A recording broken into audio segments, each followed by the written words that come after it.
Hey, it's Jeremy from Jeremy.net. I am a comic book artist, writer, creator, self publisher, and I share my creative process here with you online. If you enjoy these videos, like to get additional bonus live streams twice a month, get access to an online archive where you can read my comic books digitally.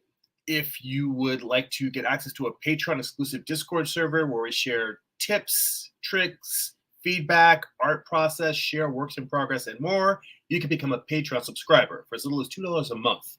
Head on over to patreon.com/Jeremy. That's patreon.com/GERIMI.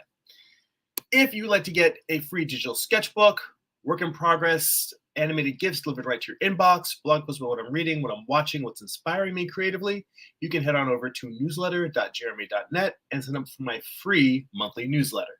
And if you'd like to purchase physical copies of my comic books, or if you read digitally on Comixology or Kindle, you can head on over to amazon.jeremy.net. They'll forward you to my Amazon author page. You can pick up books like my first graphic novel, Eye of the Gods. It is a psychological thriller about a man cursed with visions he cannot control. You can pick up my most recent comic book series, Morning Star. It tells the story of Lucifer's fall from heaven as a Western. It's an 8-issue series. Volume 1 contains issues 1 through 4. Volume 2 contains issues 5 through 8, the conclusion to the series. Both volumes have extensive back matter, script excerpts, thumbnails, page layouts, character designs, photo reference, and more. I basically show you how I put the whole comic together. And you can check out book flip views of those on the home page of my my YouTube channel.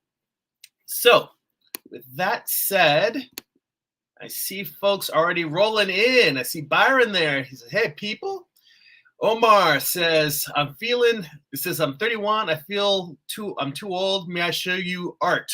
Well, you are welcome. We have an area on our Patreon Discord server where we kind of share artwork back and forth.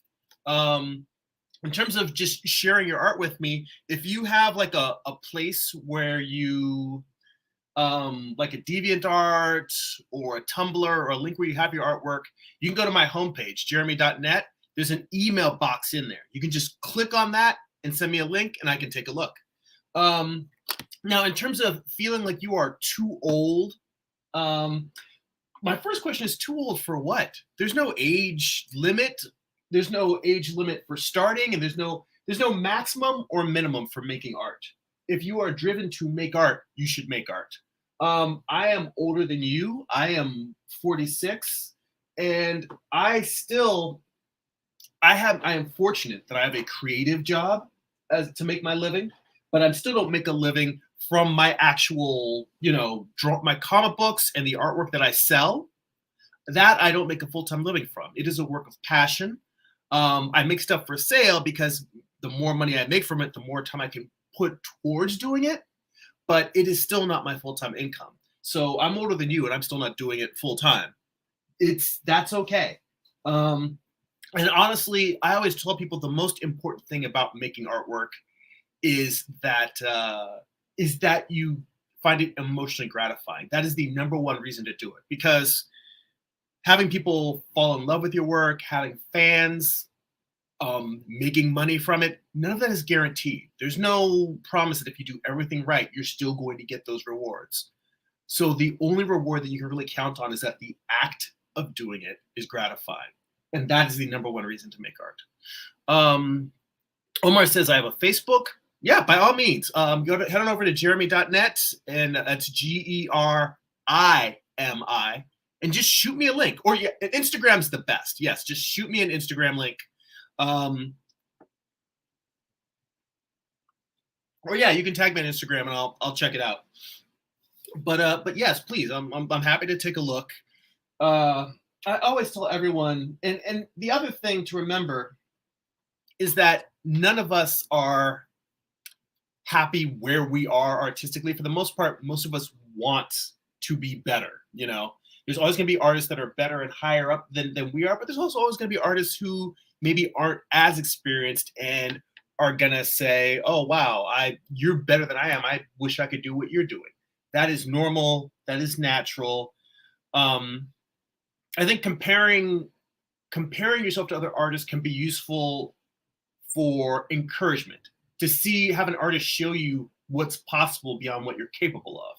Comparing yourself in terms of competition is negative. It honestly just makes you judge your own work more harshly. And I don't think that my whole mindset is I try to lean into what is helpful to you and positive, and shy away from things that are negative and detrimental. But yes, feel free to tag me on Instagram. I've got an IG account, so I'll see you on there. My IG is just GRMAB. So, and honestly, if there's links in the description for this video, you can find my Instagram directly from there, and you can just message me on IG. Today we are back to doing some figure drawing. Let me switch the camera here. So for anyone who's been watching my live streams for any length of time, you will know that figure drawing is a big part of my personal practice. Let's see here. Let's get this a little bit lower. Try to get the laptop out of the way.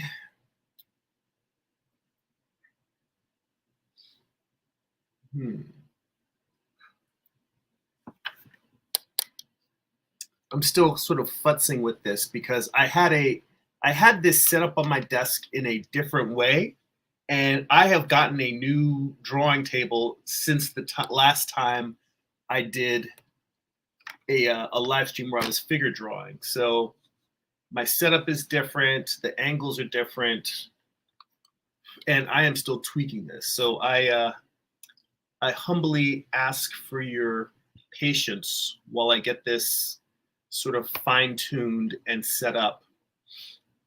But figure drawing is probably one of the most important aspects of my personal growth. I've been studying with an instructor named Carl Ganas for a number of years. He teaches online at figuredrawingschool.com. But I've also been studying just in terms of taking classes, workshops at various places. And the most important thing that I have learned in my figure drawing pursuit, my practice, is not just to do the drawings that I do in class, but when things don't come out well, to actually analyze my bad drawings, to redraw them, to go over them, and just do studies and try to figure out what it is that I don't know. Because if I draw a head at like this particular angle, and there's things about that are wonky, the features don't sit right, I don't get the sense of volume, I don't get the way that the light wraps around the form. If I just draw that it comes out bad, then the next time I draw a similar pose, unless I have taken the time to understand what it is I did wrong, I'm just gonna make the same mistakes. And that is the number one thing in terms of draftsmanship, period. Whether you're drawing traditional, digital, what have you, that is the number one thing that has helped me grow, is taking my drawings, my bad drawings, and analyzing them. That's why if you look through my my video archive, you'll see there's a whole bunch of videos called Fixing Bad Figure Drawings, which is what we're going to do today. And I make bad figure drawings all the time. I make drawings that, they might have some aspects like, oh, wow, that's nice. Like the eyes might look real nice, but the shape of the head is wonky. Or, I have the sense of the form, but like the features look like they're sliding like Jello all over it. Or I just didn't get, in this case, there's a couple of angles that I drew the head from that are foreshortened, and I just butchered them. They're bad. So let's see here. Byron says, ooh, paper drawing this time, a welcome surprise.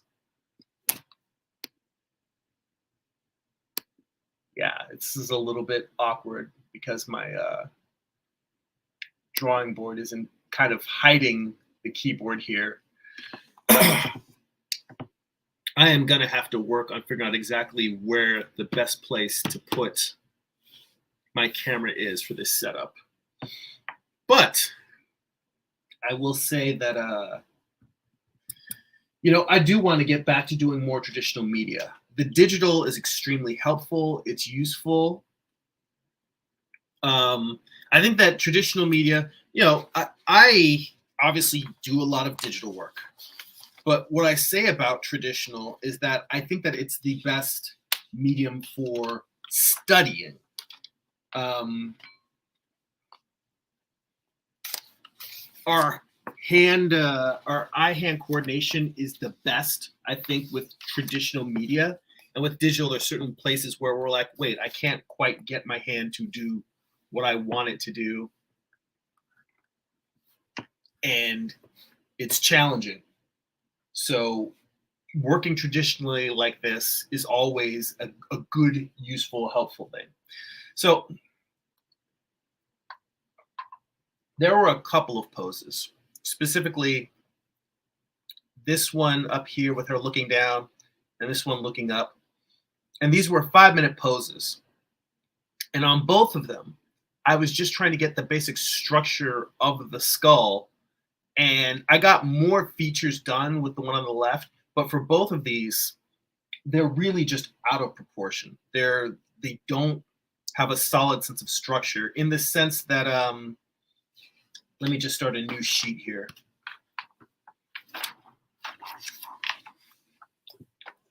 This drawing was from me. I was actually working last night trying to redraw this drawing. And this one, it's a little bit better. But I still feel like what I did was, it was a little bit of a cheat in that I think I used the sense of tones to, and tone does describe form and structure. So I used tone to make it feel more solid and structural. However, I think that you can still capture that working linearly without too much tone and shading. And I think I used tone to kind of hide the fact that I still didn't get the details in there. Ha! I see my buddy Jersey Drost is in the chat. Jersey, hey, how you doing? Thanks for popping in on the live stream. Jersey says, traditional media. Says read traditional media. I inked my my next graphic novel on paper because I can't trust myself to finish a page when I ink digitally. Too tempted by undos. That is true of all. Like, I think you can fall into that undo hole and just completely, just redo, undo. And it is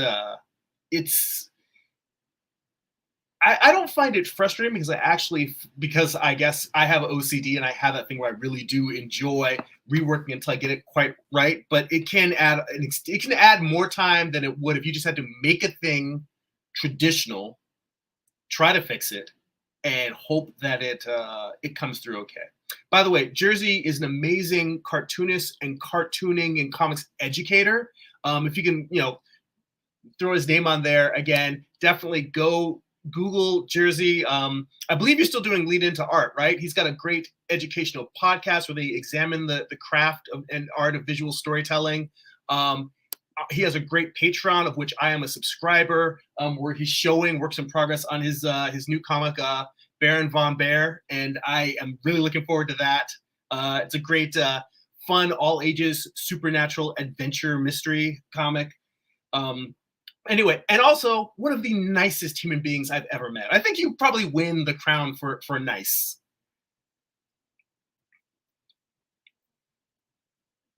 He's a hero of humanity for the comics. You guys should definitely all check him out. All right, so what am I doing here? I realized I just started sketching, doodling in and I realized I don't want to just redraw this one. What I'm going to start doing is I'm going to go back to this piece. And what I want to do, I'm going to have to move it all the way over, so you're not going to be able to see this while I'm drawing.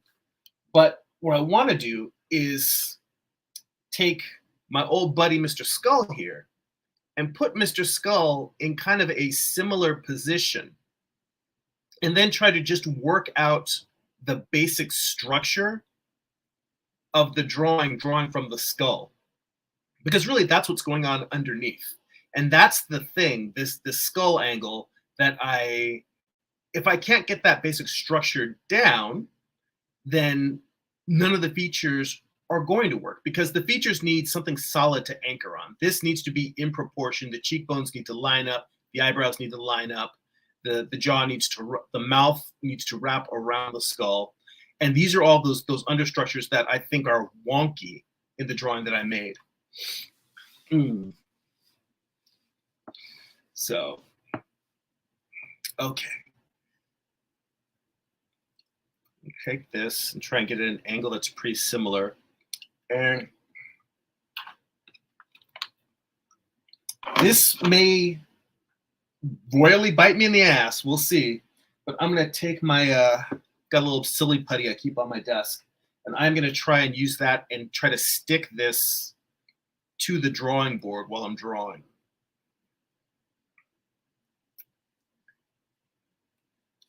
I don't know if you can wash silly putty, but this has been on my desk so long it's dusty. And I think that that's sort of interfering with its stickiness. Let's see here. And by the way, Jersey, you said it's kind of you. That means a lot. Every word of it is true, and you inspire so many fellow artists and creatives. And I hope at least one person a day tells you that, because you just need to be smothered with love. You just do. You need to be to the point where like, I can't stop. The people are saying to me, you need to just drown in it. Just accept it. You deserve the love. And I see Mercidian. Mercidian Merchant is in the chat on Twitch. Hey, how you doing? Thanks for dropping in. We're doing some figure drawing today, or as I like to say, fixing bad figure drawing. I love that. Mercidian Merchant just said, "Death by affirmation." If I can find a way to make a T-shirt out of that, some cool visuals to come with it, then I will make that happen. Could just be a skull surrounded by hearts. That might work. Omar asks, which pencil lead do you use? Well, I am using a charcoal pencil. So, you know, the normal pencils we use are graphite, which is a little bit shinier. And you know how, like, if you really sketch out like black lines, like a really, really heavy black with a regular pencil, you will it'll get kind of a shiny area. Well, think about charcoal. I mean, charcoal is just sort of burned carbon, but it will give you, it can give you very rich black without, damn it, I'm breaking this guy's jaw, without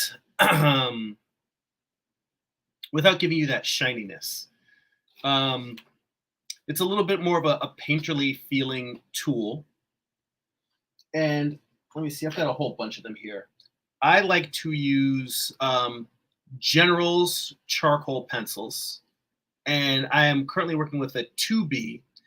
Generally, I will use usually a 2B or a 4B, and I've started moving to a 2B because the 4B just is a little bit too dark, and my construction lines, I end up pressing a little bit too much. And the sharpening of the pencil, the idea isn't necessarily to make a really, really long point, but it's to have enough of the lead exposed, kind of like maybe a little bit less than an inch, you know, just kind of like less than the length of like your first knuckle, probably around a fingernail's length or a thumbnail's length of material exposed. And what this does is that it allows you to make either lines, or if you turn it sideways, tones. And this is really useful because lines really are just the edge of a form, or a form that's turning away, or where a form overlaps. Those are the places where you see line. Tones are much more useful because when you look at all of the soft turns in just even in this skull, you know, there's a lot of places where forms just go from like the side to kind of gently coming to a turn. So it'll be like, you know, I'm putting these lines here to show the edge of it, but there's a lot of soft turns throughout the entire face, throughout the entire human body, and being able to go from a line to a tone and then back to a line is extremely useful for describing how these organic forms move around the body. And you can do this with a graphite pencil as well. You don't need to use a charcoal pencil to sharpen it in this way. It's easier with a charcoal pencil because the drawing medium is a little bit thicker. The actual charcoal inside is thicker, and when you're just using a graphite pencil, it tends to be thinner, and these will break a little bit more. But overall, these are you can do this with charcoal pencil, but I'm using a 2B. You can do these with graphite pencil, but I'm using a 2B charcoal pencil. Let me see what's going on in the chats there. See a couple more comments that followed in. Let's see.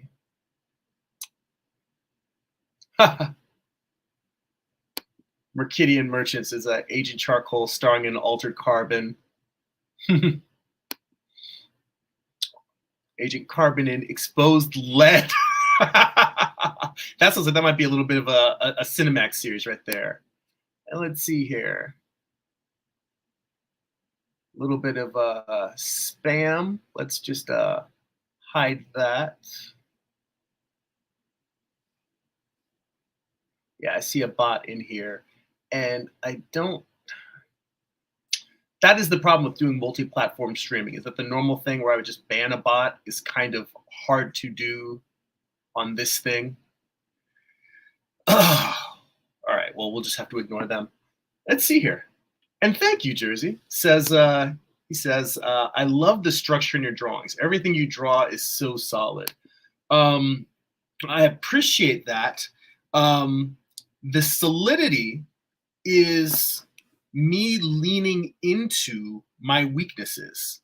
My drawings tended to be, for a long time, very kind of wobbly and wonky.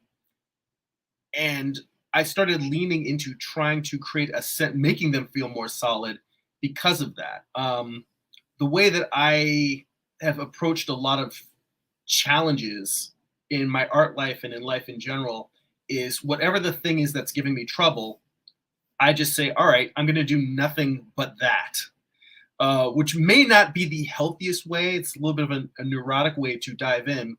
For instance, I tend to, in my personal standalone pieces, draw a lot of females. And that is because when I was in high school and I was drawing a lot of comics and superheroes, draw a lot of Wolverine and X-Men and stuff like that, but I was not very good at drawing women. And when I was in college, I said, well, I'm not good at this. So I think part of it is that I was an athlete in college and in high school and college. And I learned, or I guess my training was, you're going to be bad at everything when you start.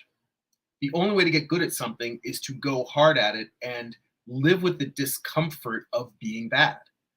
So that's what I did. Was I just said, all right, I'm just going to try and just draw female figures all the time. And now I've come to the point where, generally speaking, when it comes to drawing, I enjoy drawing female figures more than male figures. I just feel more comfortable doing that. And I think that I have taken the same approach with solidity, in terms of really trying to capture structure and make things feel, three-dimensional and solid. But that's also the reason why I tend to perhaps hyper obsess about it, where, as I mentioned here, the drawings that I'm redoing are specifically ones where they don't feel solid. They feel a little bit wobbly. And anytime I encounter that, because for all of this, for every solid drawing I do, there's always going to be like 5 wonky ones where they just feel like amorphous or jello-like. So I'm constantly chasing that dragon, as it were. But another thing is the mindset that I have learned, and this was something that's really, really helped me being a student, being an athlete in high school and college, was, a lot of advice that people will tell you, and this is great advice, is to not assign your self-worth to the artwork that you make. Making bad artwork does not make you a bad person. It does not make you a failure. The work itself is challenging, and the struggle is the process. Um, when I talk about the places where I fail and I fall down, I look at those as just it's what I work through. It's the work is working through those things that aren't coming out well. And I don't let that inform how I feel about myself as a human being. In fact, if I'm having a bad art day, then I'm frustrated at the art itself, but I really try not to internalize that and be frustrated with myself. You know, I may ask what it is that's not coming out right, what I can do to make it better. But some days I show up and it's just not there. Um, but what keeps me showing up is knowing that some days it won't be there, some days it will be there. But if I don't show up, then it will never, there's no there for it to show up to. So I have to at least show up and sit at the table. And it's not even necessarily about waiting for the muse to come, because when we're talking about studying anatomy or volume or the fundamentals, we're not talking about,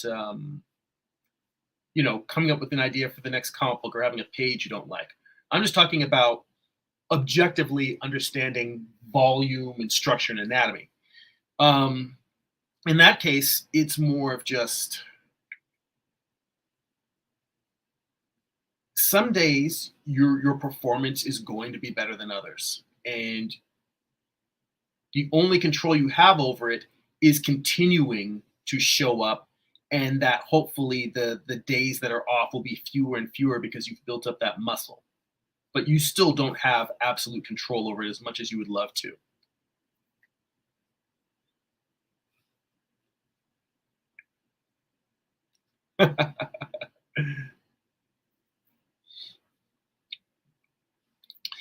Jersey says, I received that as a love of learning, always leveling up.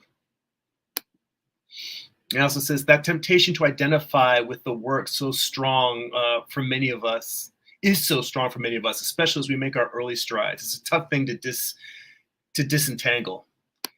Yeah. I think that I benefited from having people tell me, you know what it is I mean, I went into it a little bit a minute ago in terms of being an athlete in high school and college, but there's the thing about getting your ass kicked and then having people pick you up, dust you off, and clap you on the back for the attempt.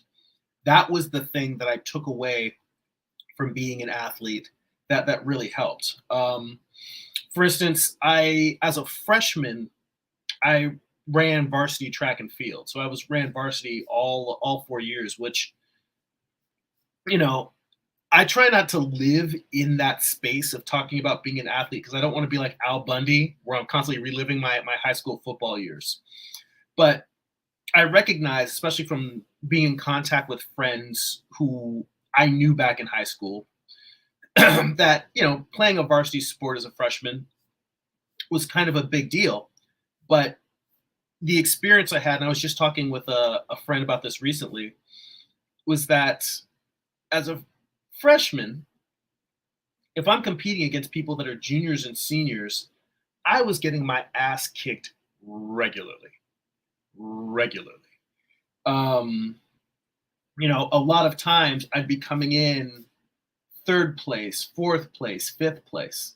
And then every once in a while in a meet, you couldn't switch between freshman and varsity or JV. You couldn't switch once the competition began. They would have to just declare what rank or what level you were going to be competing at before the meet began. But every few meets, if the coaches felt like I needed some wins, they would let me compete at the freshman level, and I would come in first place. But competing at that higher level, what it did for me was just it allowed me to grow by competing against people that were significantly better than I was. So it was a very, very common thing for me to, I got used to losing. But what was interesting is I got used to losing, and I would have juniors and seniors. I would have the guys that did first or second place, and they would come over after the meet and they would shake my hand and say, "Dude, you're a freshman. You did really good." They would congratulate me, and the fact that people would congratulate me for trying, even in the face of failure, I think that built up a sense of failure being the road to success, because I knew I was getting better by competing with people better than I was, and that those people would say, "Hey, we appreciate that you try." No one was teasing me about losing. No one was saying, "Hey, go back to freshman, freshman, you suck." People like that I competed with, my own teammates, my coaches, everyone was incredibly supportive. And I think that's one of the nice things about this modern era of art, is that now that we're all sort of able to talk and connect online, there's a lot of negativity out there, but I think that there's just as much positivity. There's just as much people trying to encourage each other and support each other. And if you can tune out or filter the negative channels, then you can really focus on and grow just by having people around you saying, "Hey, it's okay, keep trying."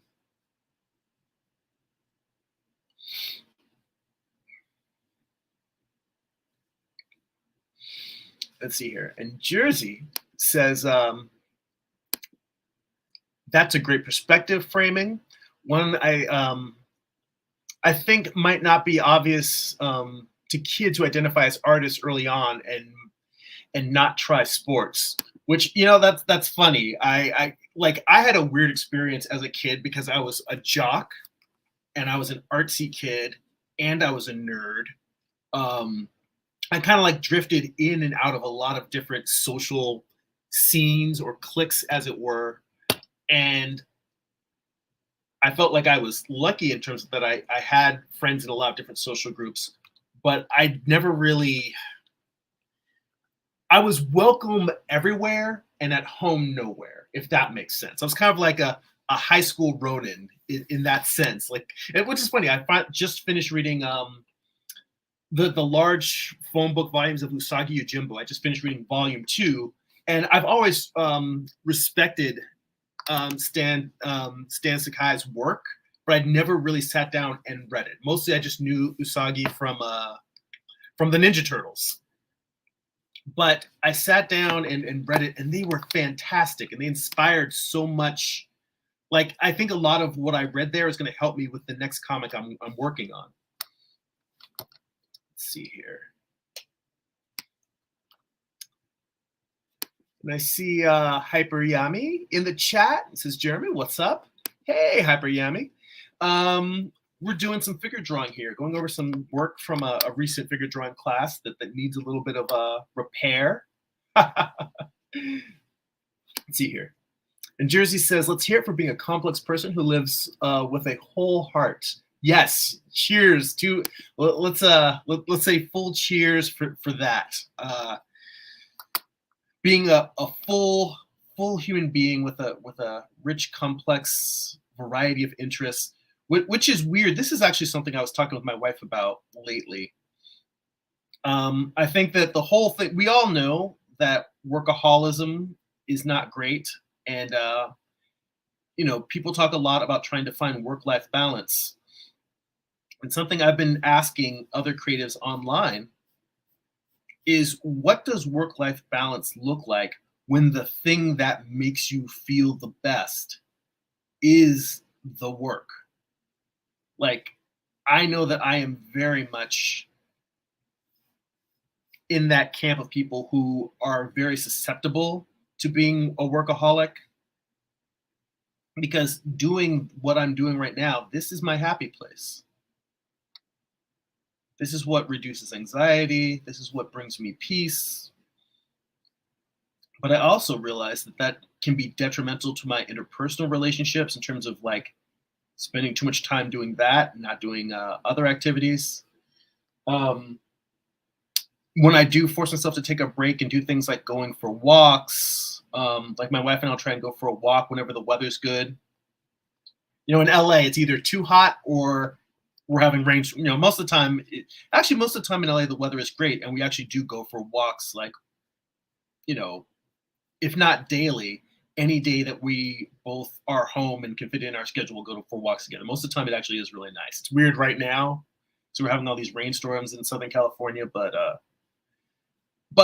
my larger point is things that most people are like say these are the downtime relaxing things, spending time with family, you know, enjoying a good movie, you know, cup of tea with some friends. All of those things are challenges to me in the sense that while I'm doing it, I don't, you know, I do feel the guilt where your brain says I should be making right now. But what's weird is I've gotten over the guilt and I can accept that I need rest just like every other human being, even if I enjoy what I'm doing. But I still feel the less I am making art, the higher my anxiety goes up. Just like on a little like a fight bar or a power bar in Street Fighter. Like it's just slowly building up over time, and the more that I create, the more it goes down. And it doesn't matter if I need rest, the anxiety bar still rises. And that is something that I find myself struggling with at this stage in my life. So let's see here. And Hyper Yami says, I appreciate the advice the other day. You're the best. Well, that is very, very kind to say. You know what? You are the best. And that's why I'm trying to provide useful thoughts. But you are more than welcome. And thank you again for coming by and hanging out.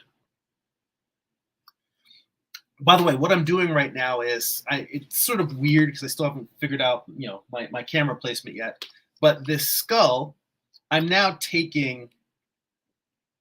In fact, I don't know why I even bother having the silly putty is not helping. We're gonna let go of the silly putty. So I started with, and I'm just going to show you sort of a mid drawing in progress.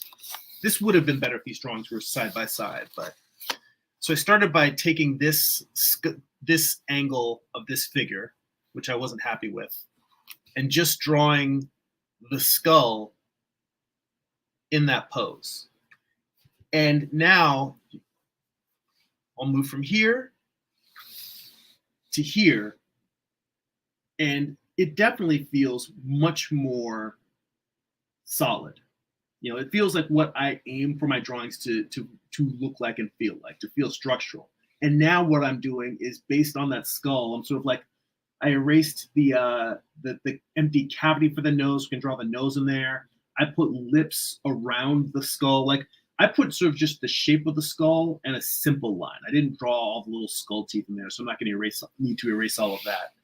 You know, but I'm just basically now filling this drawing in, filling it out.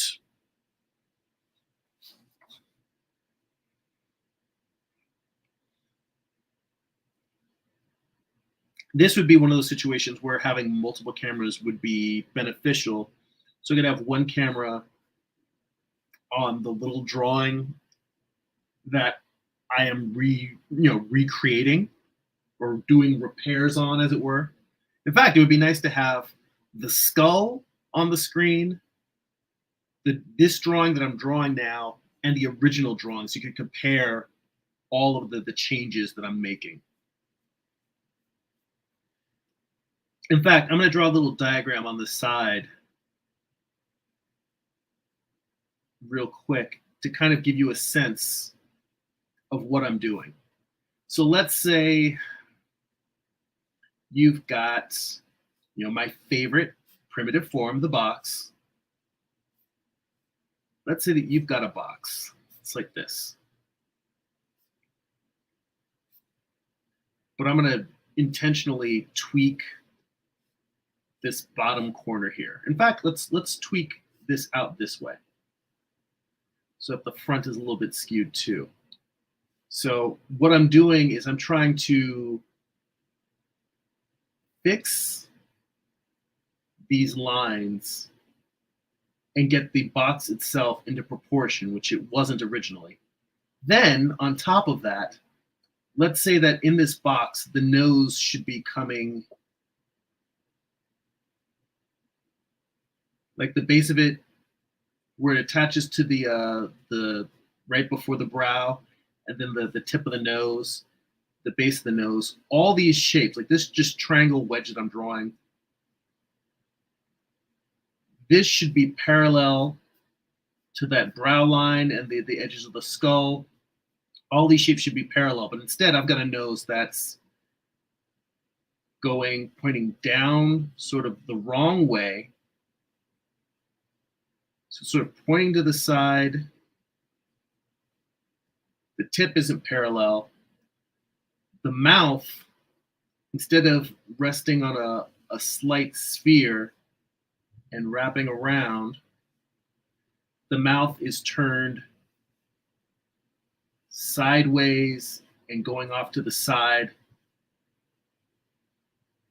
And so what I am doing is, whether it's the mouth, the ears being up too high and maybe too wide, have them sticking out too much, I'm going through and I'm taking all of these features. Oh, I'm starting to go off the screen here. I'm taking all of these features and I'm straightening them. I'm straightening them so that they actually agree with the basic skull structure. That's the challenge that I'm working through. And this is one of those things where I don't need to just do this the one time and be like, whoop, what happened with the camera? Oh, there we go. Started panicking for a moment when my camera goes out. It's not just doing these once. I actually need to do studies like this and draw from these angles like multiple times. Like I could probably redraw this 3 or 4 times today just to try and get to a very primitive basic drawing so that I can do it next time I have a 5-minute pose with the head looking down like this, that I can draw it in 5 minutes. You're watching me over the course of like 40 minutes or maybe a half hour working to this, slowly, thoughtfully placing things. That's the first step, is just to prove to myself I can correct my mistakes. The second step is building up that muscle of really understanding and internalizing where these things belong. Let's see here. Jersey says, you said that drawing reduces your anxiety. He says, is this something you can physically feel after a drawing session? If so, where are you feeling it? Well, I definitely feel it during, actually, yes. What I will say is, while I'm drawing, what happens is that I achieve calmness. It's not even that drawing makes me happy. It's that drawing makes me peaceful. I feel still. I feel centered. And I feel as if when I draw, I am fulfilling my reason for being. I feel like what I was put on the universe to do is being fulfilled. And I don't say that in sort of a religious, spiritual sense, but I feel it in the sense that I feel in harmony with the universe. I'm simply, by doing, it's like, it's as simple as being, almost think of it like being a cog in a machine, the way that some people, when they work in a large corporation, they're just a cog, except I'm a very, very happy cog. I'm a cog that is like, I want to spin in this machine for eternity. It's like being on a hamster wheel, but it's the happiest hamster wheel in the universe. That is how I feel. And when I finish drawing, whenever that session ends, what happens is I tend to carry that piece with me. And that piece, kind of like when you have a nice massage, like from a professional masseuse, and then afterwards you're like, you feel good, and you feel loose, and you feel limber. And if you've got neck problems or back problems, those problems may flare up again. Like in a day or two, but for the next few days, you're like, oh, I feel really good. I feel like you almost feel like whatever that problem was that led me to get a massage in the first place, I that sensation's gone. You feel like you almost feel like I don't have any problems. And if I make time to produce artwork every day, what happens is people get the sense that I'm extremely zen, chill person because sip of coffee, pardon. Because I am in this state of peace, it just seems like, oh, he is a peaceful person. That would be a deception because I think that I have just as much anxiety as anyone else. But art is such a coping mechanism for me that if I do it every day, then for the most part, I'm not worried. I feel like everything will be okay because I'm doing the thing that I need to do in order to be who I seek to be.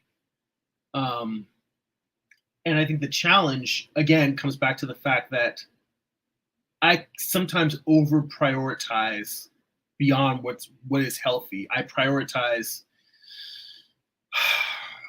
It's complicated because I think self-care is very important, and I realize that I still, even with all of these benefits, I realize that it is not necessarily healthy to spend all of my time engaged in this particular act. I do need to make sure that I connect with the people, my loved ones in my life, that and I do need to get exercise. That is something that I've found is if I draw the time and don't get exercise, that is still a big problem. Like what will happen is I'll stop being able to sleep. And once I'm not able to sleep, it's like I go down a bit of a spiral where that, it'll seem fine at first because I'm like, oh, it's okay if I can't sleep. I'll just stay up and make art. And it's a reason why I've been a night owl most of my life. But at a certain point, when you're like staying up till like 3 or 4 in the morning every night and you're dragging ass all day because you haven't been sleeping all night, and it starts affecting your day job and it starts affecting your mood during like the normal conscious hours, and the only time you're human is when no one else is awake, that's not good. That is not good. That's not healthy. So that is one of the things, one of the concerns. But also the other concern, the more important concern, is just being able to be present for the people in my life.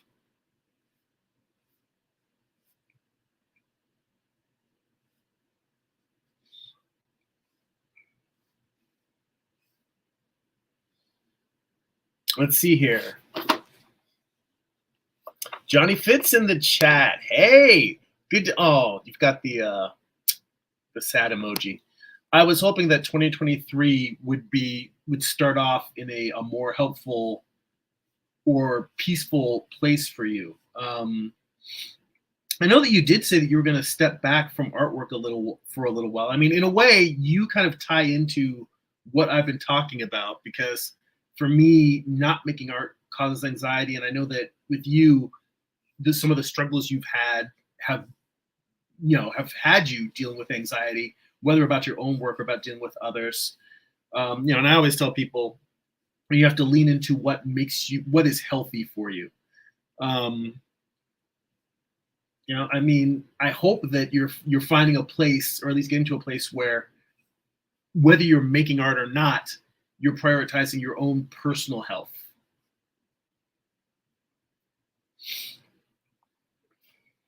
Let's see here. Johnny says, sadly not. I completely stopped creating.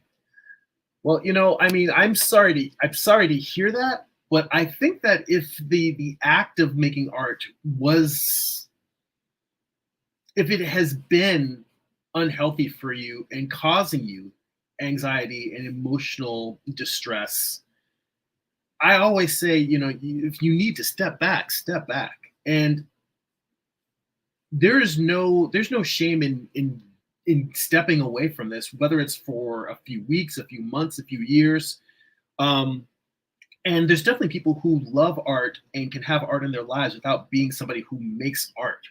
So the number one thing is like, that thing they say on the airplanes, put your oxygen mask on first. You need to do what is healthy for you.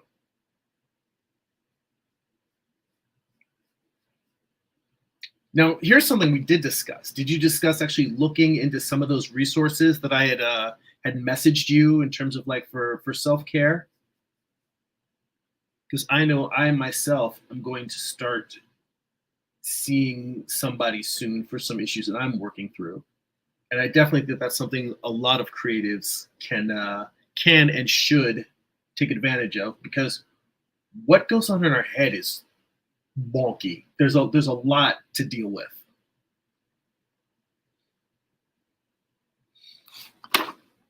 I mean, hey, take it from a Mercidian Merchant. Mercidian Merchant says self-care comes first. Definitely.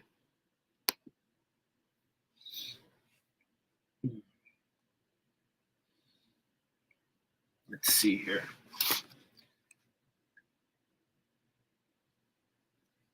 I'm not going to do it while you guys are on here, but I am going to have to completely redo how I position my camera, because what I'd really like is to be able to have the camera like this. You can really see what's going on with the drawing, whether I've got multiple drawings up or not.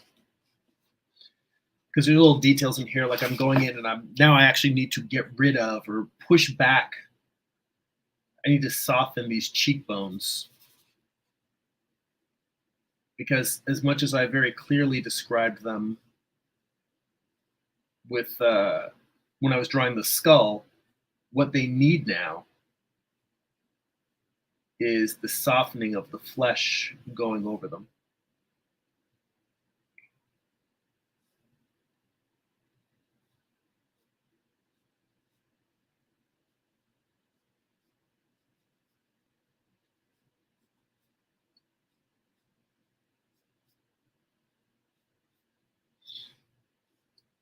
Yeah, this looks a lot better than the original drawing that I was working from. Now, I will tell you that the only thing that is off is that this head was tilted probably a little bit more to the left.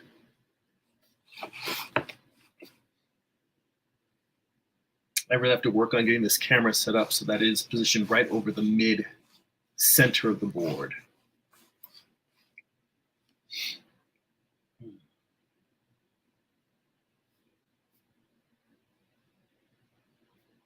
But anyway, this head was sort of tilted over to the left a little bit more. And to be honest, that extra level of tilt may be the reason why I had so much trouble with it, with the pose, is just my brain, in trying to kind of make sense of the angle, might have straightened out some of the features more, where it's like the structure, the cube of the head. Let me slide this down if I can. That I might have looked at and said, all right, the structure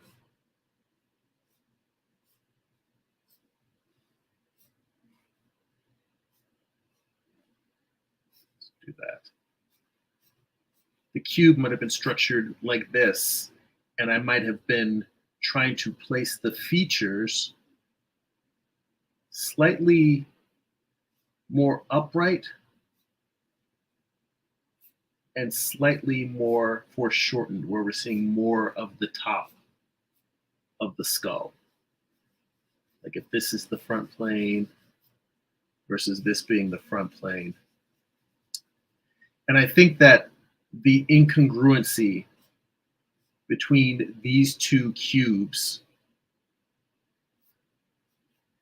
is what made this drawing challenging for me. So, I mean, one of the things that I really need to look at now is looking at these. I'm always constantly thinking about the primitive forms, the basic structures underneath, and how to very rapidly place the primitive forms properly. Whoops. Ooh. Got like headphones and all sorts of art stuff kind of pegged to the wall next to my drawing table, circle templates and such, and I am bumping into them. Let's see here. Johnny Fitz says, yeah, I hear you, and no, I've been in the hospital for numerous reasons concerning mental health. This year for me has been fucked. I am sorry to hear that. Definitely, please make sure that you are looking into some of those resources. Those resources are there because all of us struggle. Like, if you can't find them, I'll go back into our old chats and I'll resend them to you. But they exist for the exact reason that you're going through. The universe wants to help you.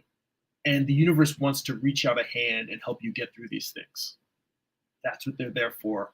And all I'm doing is being another voice in the universe, urging you to reach back and to take those hands, because they'll help you get you to a healthier place. And this has nothing to do with making art. This has nothing to do with drawing. This has to do with being a human being existing in the world. We all want you to be healthy. We want you to be happy. We want you to thrive no matter what you do. So let's see here. Jersey says, fully agree. Many of us introverted creative types can benefit from therapeutic professional help. I'm seeing a therapist myself. Mercidian Merchant says, may I share the concepts behind one of my art demons? Face, torso, hand, foot, anatomy, hatching, or coloring. Let's see, concept. Says Jeremy Zola goes rar. Well, Mercidian Merchant, I think that on, I won't be able to look at it live, but if you post on Twitch, it will let you post there. The other thing you can do is you can, like I had mentioned to Omar at the beginning of the live stream, is you can also just email me directly at jeremy.net. There's a little email box on the page, and then I can follow that and I can comment there, or you can share me. Like, you can also, in the description for this video, well, actually, because you're on Twitch, it'll take you to the About Me tab. The About Me tab will have a link to my link tree. The link tree will have a link to my Instagram. You can share stuff with me on Instagram and message me directly there. There's multiple paths for us to communicate. Yes, you can share me the creature. Share the creature with me. Back to Johnny saying, in terms of the universe wanting to reach out, and he says, does it? It feels like the opposite sometimes. I think that there's truth to that in the inner challenges that we have, and the fact that there are people there who are not necessarily healthy for us.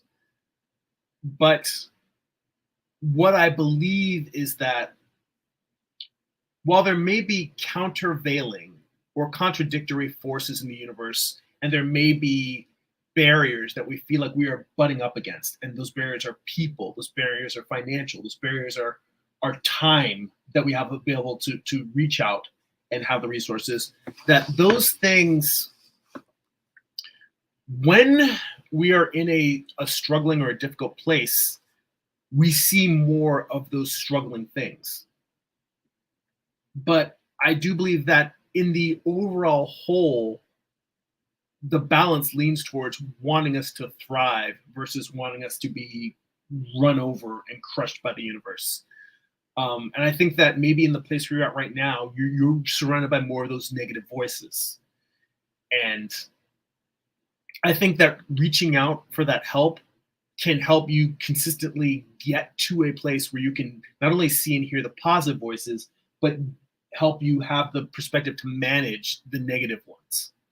And I think that it's an ongoing work in progress, and shifting to the point where you are to have perspective on yourself, to have self-perspective and be able to self-reflect, that is a difficult thing. That's a difficult thing for everyone. All of us have that. And when you are going through struggles, emotional struggles, or mental health struggles, it becomes much more so. But those resources are still there, and it's just a matter of continuing to move in that direction. That's that. And it's just like, you get through every day just by taking one step after another, one day after another, and self-care very much can be the same way.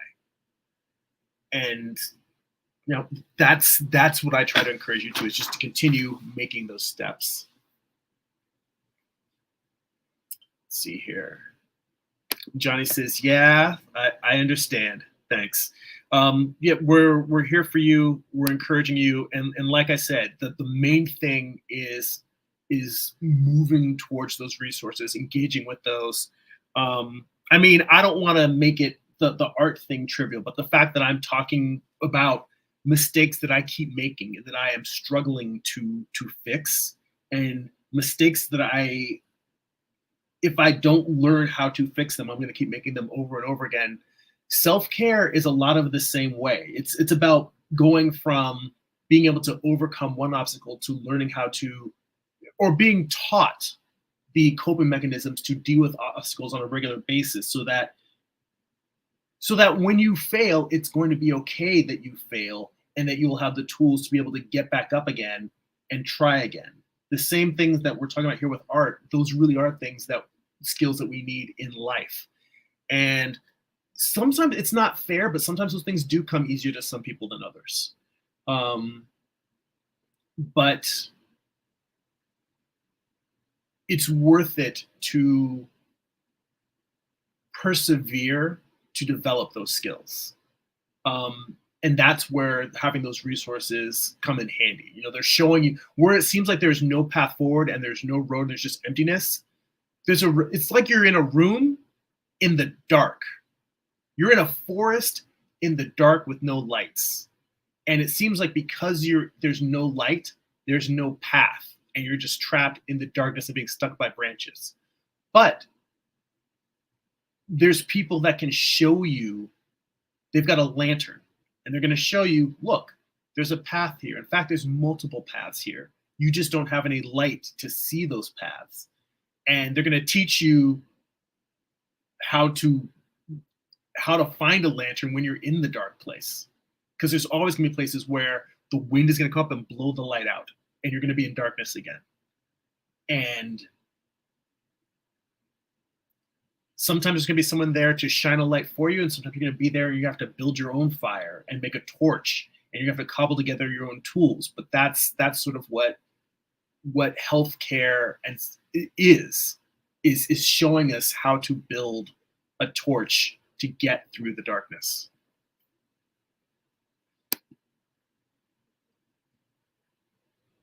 And I see Seretse in the chat says, hey, good to see you. Thanks for popping in. We're actually kind of getting to the end of the stream here, but I'm glad you made it in. We've been talking a lot about self-care and fixing bad art and traditional drawing. So, this has been an interesting mix in terms of discussion, but I'm glad that everybody was here, and I appreciate all the comments and feedback and conversation we've had here.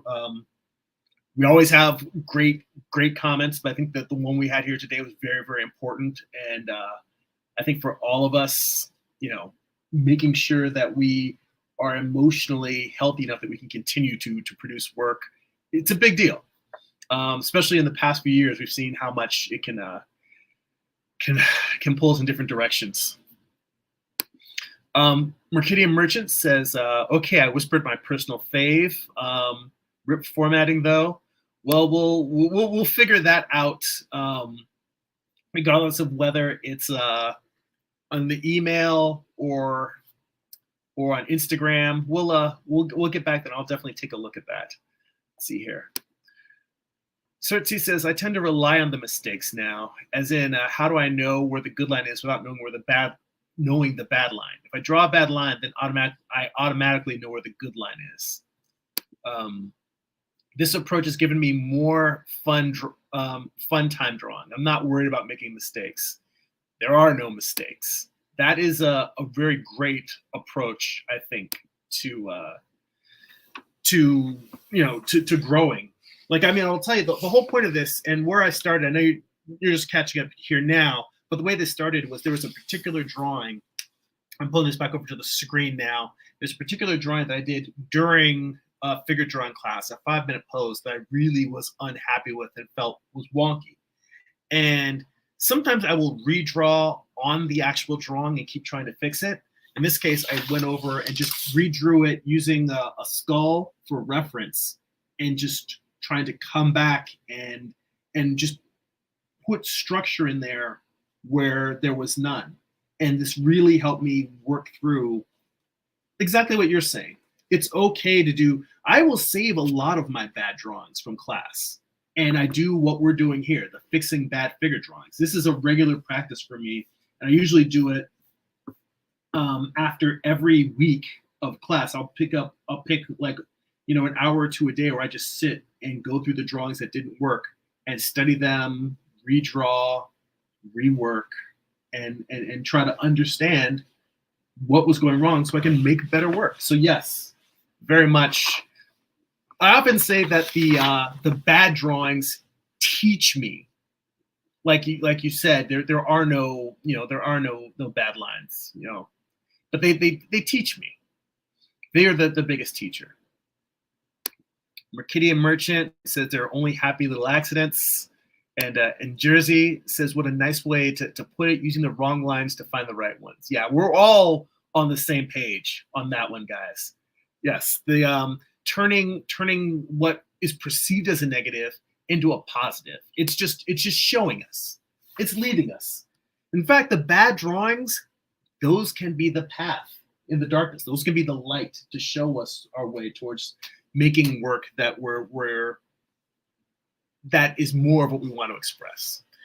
So on that note, we are going to wrap it up for this week. And, we had great conversation. I wish I had gotten more drawing done.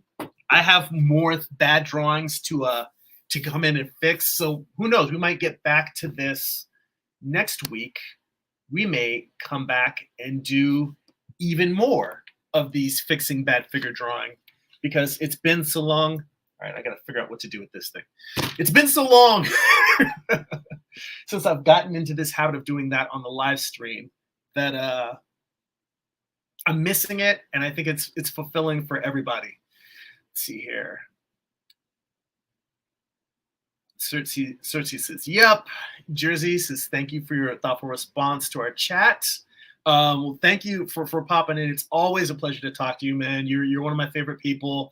And it's always good every time we're able to connect. So I appreciate it. Hopefully we should have a chat sometime in the future. I know you're super busy. I have been drowning in my productivity has fallen off because I'm just trying to, I don't know, I guess reboot in a certain way. And a lot of it involves just time management and not getting as much done as I'd like, but also slowing down intentionally. So there's a lot going on. And I know you've been going a million miles an hour with Baron Von Bear. Let's see here. Mercidian Merchant says, I'll be back. And Jersey says, yes, 1,000 times yes. Yes, we'll definitely. Okay, guys, on that note, if you enjoy these live streams, if you would like to get bonus live streams twice a month, and the live streams that we do on Patreon, they're 2.5, sometimes 3 hours long. We call it Art Book Study Group, and we dig into some of the best art books around and just do some focused art study. We've been doing a long-running series on Walt Reed's The Figure. We do those twice a month. We also, as a Patreon subscriber, you get access to an online digital archive where you can read my comic books, all the books on there.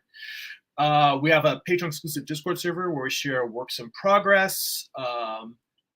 We share encouragement, feedback. We specifically have a Discord for sharing. Like if people want to have artwork and have me actually look at them, you can request critiques. We have groups on there where we kind of share and give each other feedback and encouragement, and a lot of shop talk. All that for as little as $2 a month. You just head on over to patreon.com/Jeremy. That's patreon.com/GERIMI. Go over there and sign up for that. If you would like a free digital sketchbook, work in progress animated GIFs delivered right to your inbox. I ran those words together a little bit too fast. Animated GIFs. Just got too excited in mush mouth. Animated GIFs delivered right to your inbox. Blog posts about what I'm reading, what I'm watching, what's inspiring me creatively. You can sign up for my free monthly newsletter at newsletter.jeremy.net. And if you would like to purchase physical copies of my comic books, or if you read digitally on Comixology or Kindle, you go to amazon.jeremy.net. They'll forward you to my Amazon author page. You can pick up books like my first graphic novel, Eye of the Gods. It is a psychological thriller about a man cursed with visions he cannot control. You can also pick up my most recent comic book series, Morning Star. It's Lucifer's Fall from Heaven, told as a Western. It's an 8-issue series. Volume 1 contains issues 1 through 4. Volume 2 contains issues 5 through 8, the conclusion to the series. Both have extensive back matter, script excerpts, character designs, page thumbnails and layouts, photo reference, and more. I show you how I basically put together the entire comic. You can check out all those at amazon.jeremy.net. So everybody, thank you so much for hanging out. I appreciate you spending time with me, hanging out, talking, all the feedback, comments, and more. That's it for now. Go be creative.